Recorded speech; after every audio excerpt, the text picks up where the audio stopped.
Hey guys, it's Finn17 back in the video, and today this is the Madden Mobile 26 reset guide for you guys. This is everything you guys need to do before the new game comes out. Now again, you have plenty of time to do this video, pretty much almost a month to do this, so plenty of time. But now, given all the information that we know, this is what to do. Before we do start, make sure to leave a like on the video, join my Discord server, link will be in the description, and let's try to get 100 likes on this video.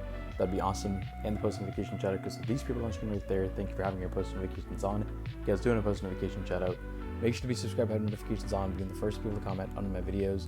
Let's get you into this, guys. So what is carrying over is Madden Cash and players. That is it. And of course the Saquon Barkley badge, but that obviously has been implied.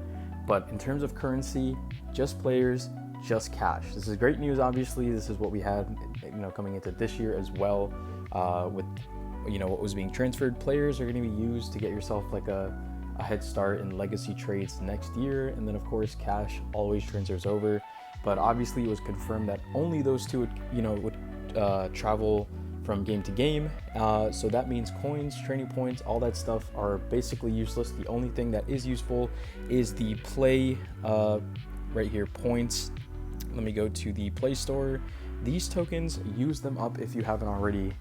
This is the time to use those up, because while they don't carry over, the plays that you have will be converted into something next year, I think into play tokens for next year. So before the year ends, buy as many of these as you can. I don't think it really matters what you buy if your points aren't carrying over, but buy plays that you like, and obviously if you have leftover, just buy some of the cheaper ones, because I know there are some really cheap ones. Yeah, 700 cash right here. So as you can see, definitely would recommend doing that.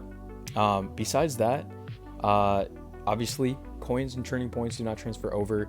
The best thing to use those on, guys, is team training. Believe it or not, you can get all the way up to a mythic Randy Moss if you just if you just use all your coins, training points on this. And I don't think I'll be able, unfortunately, to get the Vince Wilfork before the end of the season, because that's going to require so many training points. Yeah, 130k on offense, 151k on defense. Yeah, probably not.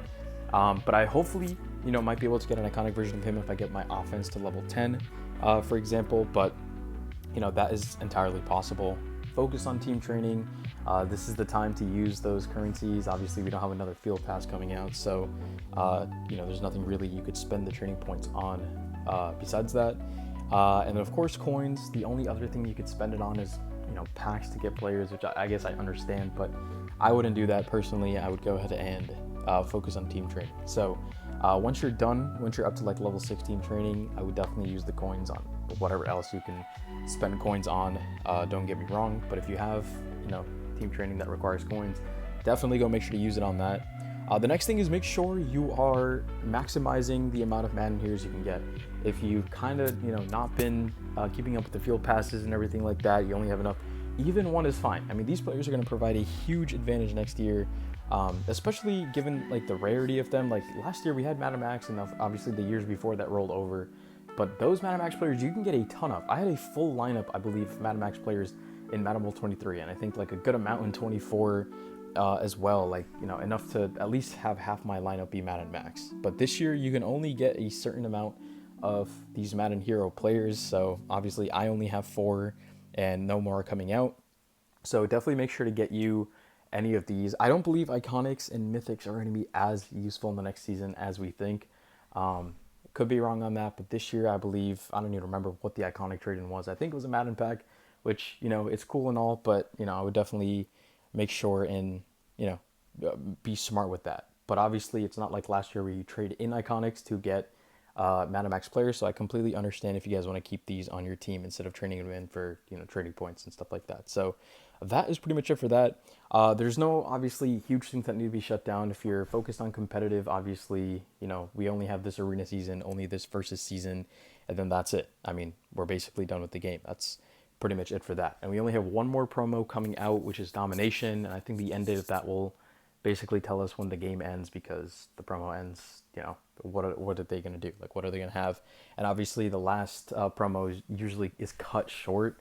I think they've had that in previous years, so because of the release of the new game and shutdown and all that. So we'll hopefully have that information soon. But guys, time to start focusing on this because the next game is coming out sooner than we think. So go ahead and do all this stuff right now. So thank you guys so much for watching. See you in the next one, and peace out.